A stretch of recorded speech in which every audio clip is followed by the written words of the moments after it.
ہو گیا حضرت عزیر کا قصہ۔ اب اسی طرح کا ایک معاملہ حضرت ابراہیم کا مشاہدہ ہے۔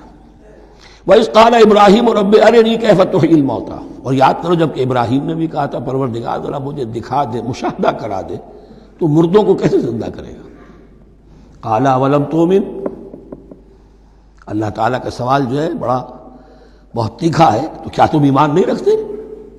قَالَ بَلَىٰ، ایمان تو میرا ہے، میں مانتا ہوں ایمان ہے، ولیکن لیطمئن قلبی، پورا دل کا اطمینان چاہتا ہوں، پورا یقین ہو جائے۔ اور یہ انبیاء کا معاملہ ہے، سب کا ہے۔ انبیاء کو چونکہ ایمان اور یقین کا ایک ایسی فرنس بنانا ہوتا ہے کہ جن سے ایمان و یقین دوسروں میں سرایت کرے، تو ان کے ایمان و یقین کے لیے انہیں مشاہدات ایسے کرا دیے جاتے ہیں کہ پھر ان کے لیے وہ ایمان صرف ایمان بالغیب نہیں رہتا بلکہ وہ ایمان بالشہود بھی ہو جاتا ہے۔ کذالک نری ابراہیم ملکوت السماوات والارض، اسی طرح ہم نے دکھائے ابراہیم کو آسمان اور زمین کے ملکوت، جو بھی ہماری حکومت ہے، جو وہ مخفی حکومت ہے، جو کاسمک ایک اسٹیٹ ہے، اس کی گورنمنٹ ہے، اس کے تمام اہلکار ہیں، فرشتے ہیں، ہم نے مشاہدہ کرایا ابراہیم کو۔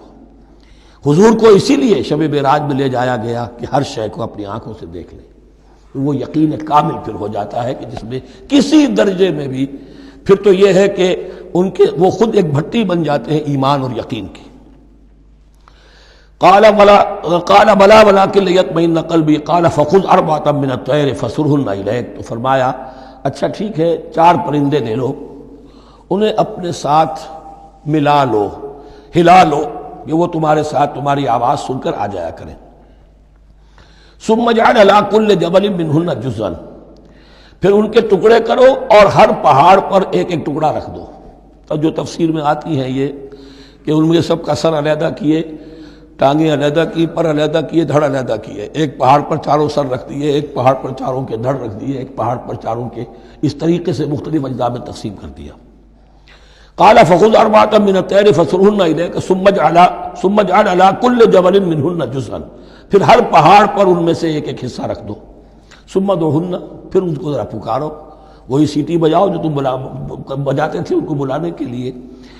یاتین ثم ادعوہن یاتینک سعیا، وہ دوڑتے ہوئے آ جائیں گے۔ وَاعْلَمْ أَنَّ اللَّهَ عَزِیزٌ حَکِیمٌ، اور جان لو اس بات کو یقین کے ساتھ کہ اللہ تعالیٰ زبردست ہے، کمال حکمت۔ تو رکوع آ رہے ہیں انفاق فی سبیل اللہ پر، اور یہ قرآن مجید کا ذروۂ سنام ہے انفاق کے موضوع پر۔ لیکن ان کو پڑھنے سے پہلے نوٹ کر لیجئے کہ اللہ کی رضا جوئی کے لیے اپنا مال خرچ کرنا جو ہے، اس کے لیے دین میں کئی اصطلاحات ہیں۔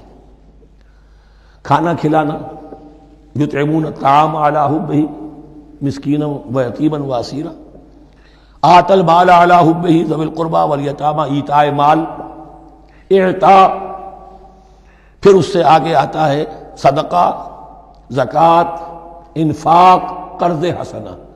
یہ 5-6 ٹرمز ہیں، لیکن ان ٹرمز کے اندر ایک تقسیم ذہن میں رکھیے کہ 2 مدیں ہیں بڑی بڑی اللہ تعالیٰ کی رضا جوئی کے لیے مال خرچ کرنے کی۔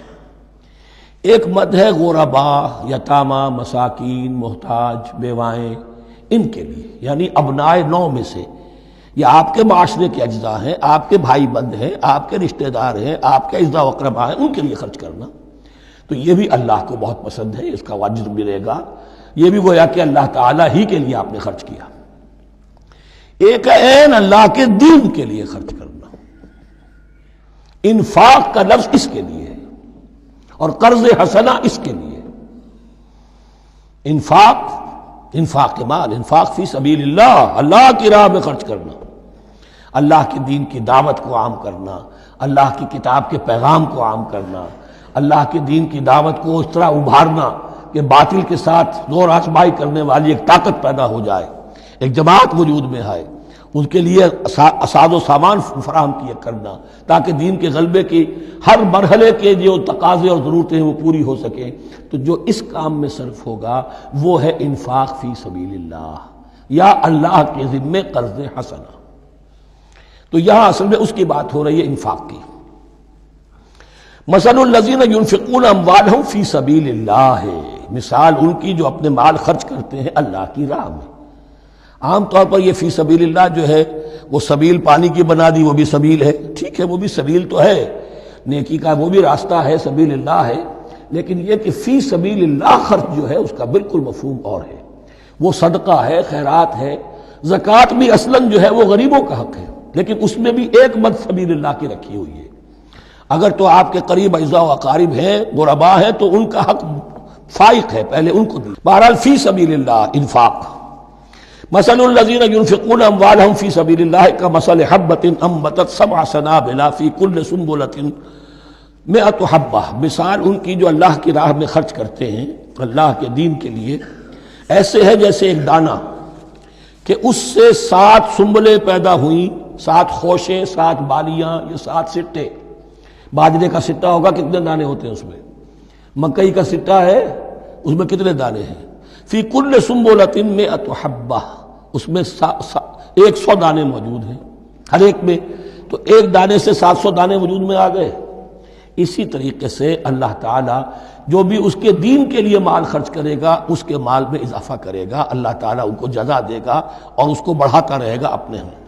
واللہ یضاعف لمن یشاء، اور یہ تو تمہیں تمثیلاً بتایا ہے، اللہ اس سے بھی دگنا کرے گا جس کو چاہے گا، صرف 700 گنا نہیں، اور جتنا چاہے گا بڑھائے گا۔ واللہ واسع علیم، اللہ کے خزانوں میں کوئی کمی نہیں ہے، بڑی وسعت والا ہے اللہ، بہت سمائی والا ہے اور وہ سب کچھ جاننے والا ہے۔ الذین ينفقون اموالهم فی سبیل اللہ، پھر جو لوگ کہ اپنا مال خرچ کرتے ہیں اللہ کی راہ میں، ثم لا يتبعون ما انفقوا منا ولا اذى، پھر جو کچھ وہ خرچ کرتے ہیں اس کے بعد نہ تو تکلیف پہنچاتے ہیں نہ احسان جتاتے ہیں۔ دیکھیے جی میں نے اس وقت اتنا چندہ دیا تھا، معلوم ہوا کہ میرا حق جو ہے وہ زیادہ ہے، پھر میری بات مانی جانی چاہیے۔ ہم چندے زیادہ دیتے ہیں تو بات بھی تو ہماری چلنی چاہیے۔ یا اگر کسی جو کارکن کو دیا ہے جو اللہ کے دین کے لیے کام کر رہا ہے، یہ بھی ان 2 رکوعوں کے آخر میں بات واضح ہو جائے گی۔ کوئی شخص اللہ کے دین کے کام میں لگا ہوا، آپ اس کو ساتھ تعاون کر رہے ہیں تاکہ وہ اپنی معاش کے اوپر اپنا وقت نہ لگائے، اپنا پورا وقت جو ہے وہ دین کی خدمت میں لگائے۔ لیکن اب اگر کہیں آپ نے اس کو جتا بھی دیا، اس پر احسان بھی رکھ دیا، کوئی تکلیف دے کلمہ کہہ دیا، تو جو آپ کا اجر و ثواب تھا وہ 0 ہو جائے گا۔ الذین ينفقون اموالهم فی سبیل اللہ ثم لا یتبعون ما انفقوا منا ولا اذى، جو انفاق کرتے ہیں اس کے بعد اس کے پیچھے نہ تو جتلاتے ہیں نہ کوئی اور تکلیف پہنچاتے ہیں۔ لہم اجرہم عند ربہم ولا خوف علیہم ولا هم یحزنون، ان کا اجر ان کے رب کے پاس محفوظ ہے اور ان کے لیے مغفرت ہے۔ ولا خوف علیہم ولا هم یحزنون، ان کے اوپر نہ کوئی خوف ہوگا اور نہ کوئی ان کو حزن سے دوچار ہوں گے۔ قول معروف، بھلی بات کہنا، ومغفرہ اور درگزر کرنا، خیر بہتر ہے من صدقۃ، اس خیرات سے یتبعها اذی، جس کے بعد کے اذیت پہنچائی جائے۔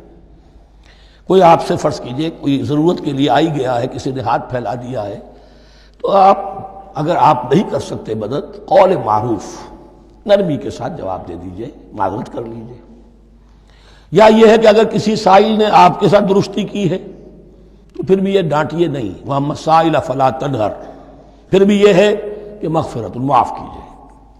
یہ کہیں بہتر ہے اس سے کہ دے تو دیا، خیر من صدقۃ یتبعها اذی، اس کے بعد اسے 2-4 جملے بھی سنوا دیے، کوئی اور سلواتیں بھی سنا دی اسے، تو اس کا کوئی فائدہ نہیں ہوا۔ واللہ غنی حلیم، اللہ تعالیٰ غنی ہے اور حلیم ہے۔ یہ کیوں کہا گیا کہ تم اگر کسی کو دے رہے ہو تو اصل میں اللہ کو دے رہے ہو۔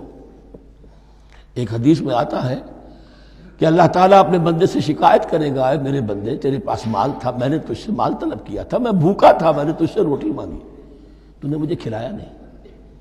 بندہ کہے اللہ تو غنی ہے، تجھے بھوک، تجھے احتیاج، کہ وہ جو میرا بندہ تھا جو بھوکا تھا، اس نے جو مانگا تھا تجھ سے وہ میں ہی تھا، اصل میرا بندہ تھا۔